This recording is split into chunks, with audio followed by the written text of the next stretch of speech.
l'impact de la mondialisation sur l'éducation et l'égalité, pour moi, peut-être trois choses qui se complètent. Un sujet de valeur, alors on le voit au niveau français, hein, la question en fait de l'éducation comme manière d'amener à une société à la fois plus juste, plus prospère, mais aussi égalitaire, est un des fondements en fait des Lumières et de la Révolution française. Et c'est un fondement dans le fond qui, par d'autres cheminements, va devenir une des fondations en fait de l'ordre mondial que l'on crée après-guerre, où on fonde en fait l'éducation comme un moyen à la fois d'éviter la guerre, mais aussi comme un moyen de parvenir à une société mondiale plus juste, plus équitable et plus prospère.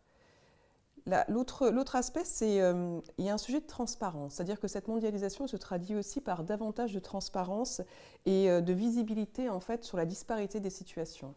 Et ce qui se traduit en fait dans une analogie avec la pensée de Tocqueville dans La Nation en fait, du 19e, par une comparaison et dans cette comparaison par une intolérance accrue en fait dans les inégalités.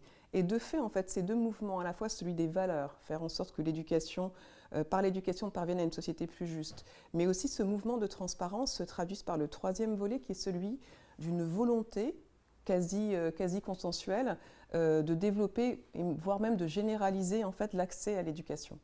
Des enjeux majeurs parce que cette mondialisation, en fait, elle rebalaie pour moi complètement la question de l'équilibre et de la relation entre égalité et éducation. Elle la rebalaie déjà en démultipliant et aussi en créant une tendance à l'éclatement de l'information. C'est un premier sujet. Mais en tout cas, il y a quelque chose de profondément structurel en fait dans cette éducation.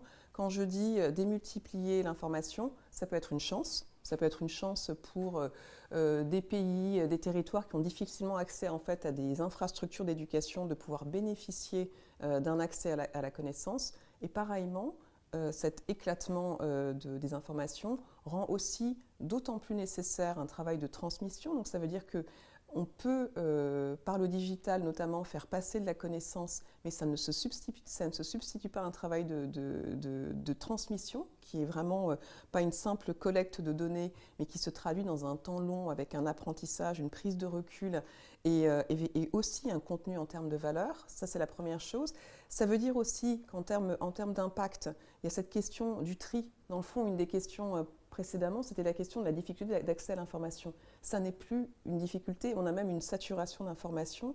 Donc être capable de comprendre, trier et positionner une information devient un enjeu essentiel. Et toutes ces questions-là, pour moi, elles repositionnent complètement en fait, le contenu de ce qu'on doit mettre dans l'éducation pour que l'éducation continue à être en fait un vecteur ou un véhicule pour amener vers plus d'égalité.